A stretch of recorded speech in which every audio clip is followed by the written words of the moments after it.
What's going on, everybody? It's Saul Sunforge here for Dungeons and Taverns. How's everybody doing? Today's video is going to be on creativity and inspiration for your worlds, for your campaign setting, for your characters, for your NPCs. I'm going to try to cover all of that real quickly, and then, on a tavern talk, if there's specific questions you have, leave them in the chat, and I'll go ahead and address those during a tavern talk with my other players and DMs. You can get all the opinions that you need there. On this channel, we cover TTRPGs as well, as Dungeons and Dragons is one of them. But we're switching over slowly, and we're trying to give more advice that's tailored to any tabletop role-playing game that you decide to play. If you find this video to be entertaining or helpful, or you know somebody else who may find it helpful, then go ahead and share it with them. Go ahead and hit that subscribe button down below. I very much appreciate that. I appreciate all my fans, and I will go ahead and respond to every comment you leave, no matter how silly it is. When you're designing a campaign setting, the easiest thing is to take inspiration from some of the stuff that some of the stuff that you watched or seen. And I like to do that with characters too. I don't try to make direct one-on-one copies of characters from shows that I like. Instead, I'll take some mannerisms from one character and apply it to the personality of another character, and then that's how you create a different character entirely.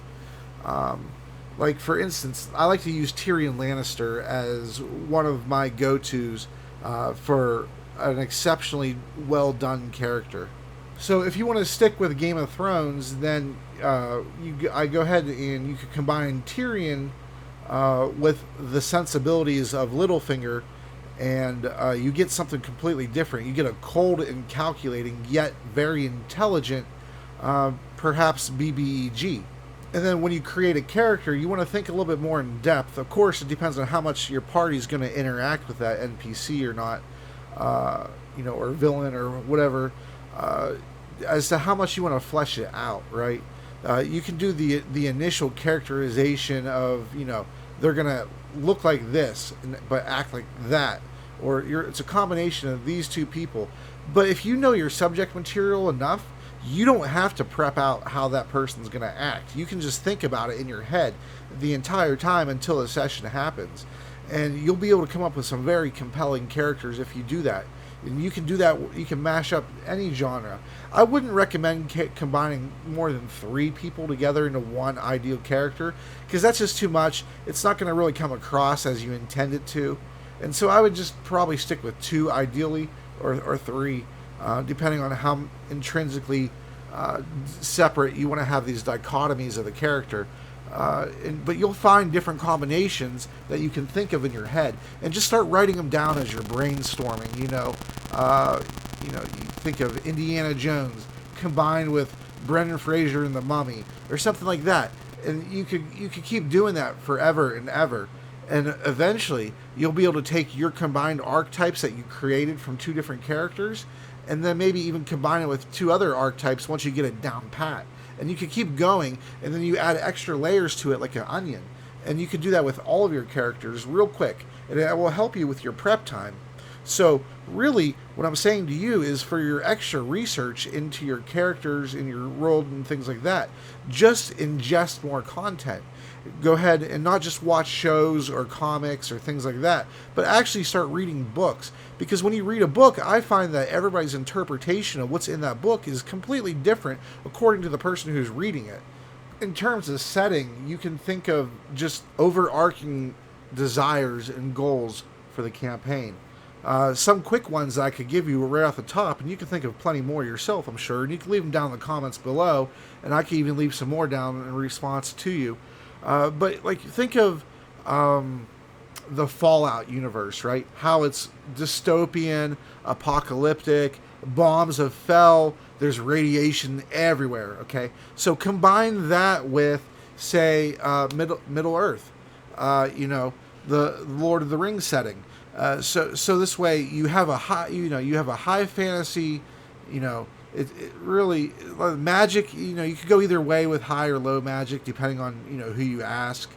But I don't think of I think Lord of the Rings is more of like a grittier fantasy than, like, say, The Lion, the Witch, and the Wardrobe, or something like that, or the Terabithia movie, or things like that, where it's more bent on one way or the other. But if you combine and mash up genres, you'll find that you could create something that's better than either one on its own. So think of, simple concepts. The gods are real. The gods are cruel. Magic, everybody has magic. Or hardly anybody has magic. Or hardly anybody's educated. Or everybody's educated. Magic is very mundane, and most people use magic just for simple household things, such as doing chores. You can have a bunch of people with unseen servants doing their bidding, or constructs. You can have people that have clockwork constructs or golems or things like that do their bidding. You can go as far as you want with it. And you want to make sure that each one of these locations, though, even if you have 2 or 3 or 4 locations in your world that are very similar, you have to make them different somehow. So start researching real life, old school, architecture. Research, Babylon and ancient Egypt and the Roman Empire, the Byzantine Empire. For religions, you can look up, the rise of Islam, and how different religions spread through missionaries and things like that, and start incorporating those things into your world. It's very simple. It's not going to take you too much time, especially if you're like me and you like to look up absolutely everything. And if you don't know something to the degree that you wish, you look it up. And yes, it's very infuriating to be myself, but it's very rewarding when you know stuff that other people may not know, and you can incorporate that into your campaign. Because when you have a proper knowledge of what you're speaking of, you can do above and beyond what anybody else could do. I have a passing knowledge of Lord of the Rings, for instance, but if I try to run a campaign in Middle Earth, yeah, the story would be pretty sweet, but I wouldn't know the lore. I wouldn't know properly where to put cities at, and how the map is really supposed to look, without doing a whole slew of research on that first. But if you ask me to go ahead and create a world for you based off of my favorite game series, Quest for Glory, by memory, I could pretty much, within 85-90% accuracy, bring that world to life. And same thing with King's Quest. If you wanted Daventry, I got you. And I can do that with a lot of stuff, and I'm sure you can too. So what you want to do is you want to take those ideas that you already know, the lore that you already know from the shows that you've already watched, and sometimes several times, and you have a party where you watch an entire season in a day. Those are the types of shows that you want to draw your inspiration from, because you already know the source material. There isn't going to be as much prep time. You're going to feel more comfortable with it, and you're going to be able to create something wonderful. If you enjoyed this video, go ahead and give me a subscribe. Let your friends know. I appreciate each and every single one of you, and I'm going to do my best to make sure you have new content to watch every 2 to 3 days. And that's not including my bonus content in between, where I'm playing video games. It doesn't have anything to do with tabletop. It's just for fun, just my downtime, so this way, I don't get burnout from everything else that's going on in the grind of life. So thank you so much for watching. Have yourselves a great day, and I'll see you shortly with the next video.